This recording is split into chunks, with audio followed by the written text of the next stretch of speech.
Welcome to day 4 of Goals with Purpose. Let's do a quick little recap and see what is on the agenda for today.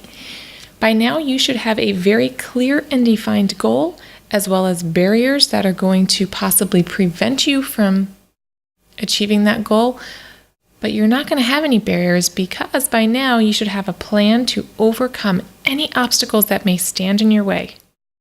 You should have an improved mindset in preparation to flow, and using SMART strategy that we discussed yesterday, you have taken your bigger goal, which is the outcome, and broken it down into smaller goals that are specific, measurable, attainable, realistic, and time-bound. Today, we're going to talk about how to stay motivated. And motivation is absolutely key. You have your goal, and you're going to start implementing these changes, but you have to stay motivated because losing motivation is any goal killer. And for those of you that have tried to achieve some kind of goal at some point in your life, you may start off strong. So let's say going to the gym, you sign up, you get that gym membership, you go every day, you're losing weight, you're feeling good, but for some reason you start to lose motivation and you don't go as much, and then eventually you stop going altogether. You have to find a way to stay motivated, so I am going to share 7 tips to stay motivated and achieve your goal. They were developed by a life coach named Steve Martile, and the picture on my left here is my favorite, make yourself a priority once in a while. It's not selfish, it's necessary. So you are all here to reach a personal goal. And my friend, it is not selfish at all to want to work on your own goals. You have to do it because you have to make yourself happy. Step number 1 is feel it already done. I want you to take a moment to feel how your goal will feel when it is accomplished. Can you imagine what it will feel like after your workout? How will you feel 10 pounds, 20 pounds, maybe 30 pounds lighter? How will you feel once you have accomplished all of your tasks for the day and you have extra time so that you can go do something good for yourself? How will your relationships improve when you actually spend more quality time with loved ones? If you can see it, if you can feel it, you will build excitement and motivation, and if you can motivate yourself from within, you will meet that goal, my friend. Step number 2 is give yourself a reward.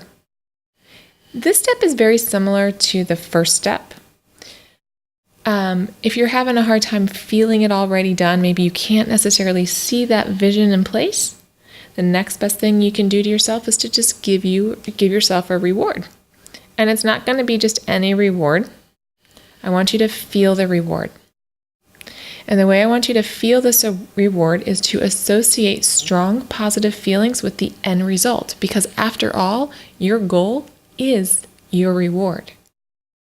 Go back to those mind swap techniques I was discussing with you a couple days ago. Replace any negative thoughts with positive thoughts, emotions, and beliefs so that you can take a step forward towards meeting that goal. When you feel the reward through positive thoughts, you reinforce that goal. When you continue to work towards your goal, you will feel the results. And the stronger and more positive those feelings are, the faster you will leap into action and accomplish it. Step number 3 is ask a buddy, ask a friend, get an accountability partner, whoever it may be. Just make sure it is somebody who has a similar goal in mind. Work together so that you can accomplish that goal together.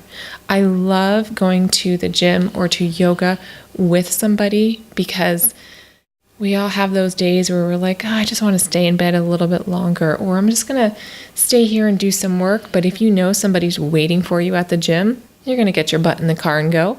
So find somebody to do this with. Step number 4 is work with the finish line. Yesterday, using SMART technique, I discussed with you having a set time limit. So your goal should be time-bound. I like to call it a finish line. I like that better than a deadline because we all associate a finish line with the end of something really, really good. It's an accomplishment. If you've ever run a race, that finish line is your accomplishment. So set numerous dates. You're going to have dates for your smaller goals, and you're going to have a date to accomplish your end goal, which is your outcome. Something that's really, really important here is make sure you are giving yourself sufficient time and be realistic. Oftentimes when people do this step, they don't really give themselves enough time, and then they feel discouraged when they did not meet the goal within the time limit they set. But here's a little secret. It's okay to change your time limit. If you are working towards progressing towards your goal and you find that you didn't give yourself enough time, change your time. You can push it back. There's no goal police that's going to come and say, you didn't finish it in time.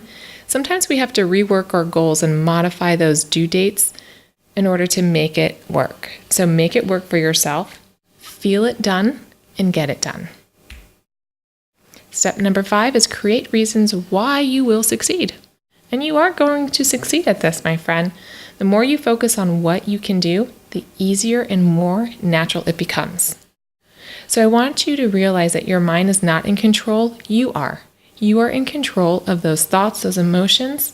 So give yourself reasons why you will succeed rather than focus on why you will not succeed. So I want you to start by creating a list of reasons why you can't help but achieve your goal. And as you begin this process, you will become more confident and more enthusiastic about your goal. So jot it down. It's actually a really good idea to journal through any kind of goal setting so you can see your progress. And sometimes you don't necessarily feel that you're getting results, but if you go back and you read about your progress, you will definitely find those results. Step number 6 is have a bigger vision. And this is my favorite step because to me, having a bigger vision is the way you really stay motivated. If you want sustaining motivation that grows stronger and more compelling each and every day, create a bigger vision. So, what will you do once you meet your goal? Do you just stop? Oh, no. You're going to look past that goal because our goals are always changing. As we change, as we age, as we get different careers or your kids graduate and leave the home, your life is continually changing and you will always have new goals to achieve. So as long as you are accomplishing your goals, you will feel fulfillment. And when you are fulfilled, it will motivate you to always find something more, something different, something better, something bigger. Always motivate yourself because one goal will always lead to another. And the last step is use pain as leverage. And this one is another important goal because we discussed our pain points earlier in, I forget which day 2 or day 3. And your pain points are those things that make you feel uncomfortable, unfamiliar, maybe a little bit unhappy.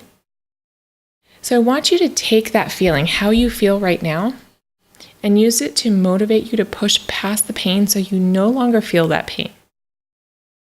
Let me give you a little example.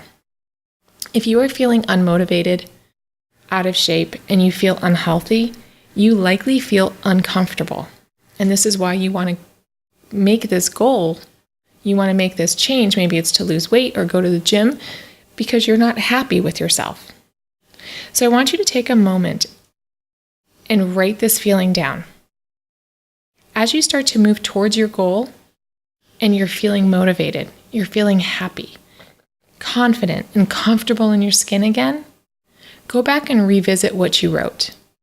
And look at that previous pain point and remind yourself why you don't want to feel that pain again. Because as you move towards that goal, again, once you become accomplished, you're going to feel motivated, you're going to feel happy, you will feel healthy. And it's always a good idea to go back and see what we don't want to return to.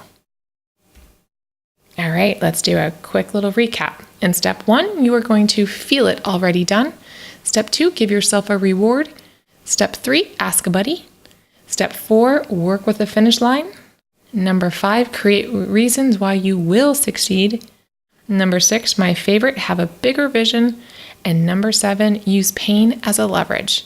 Tomorrow, day 5 of the challenge, we will discuss making change a long-term commitment.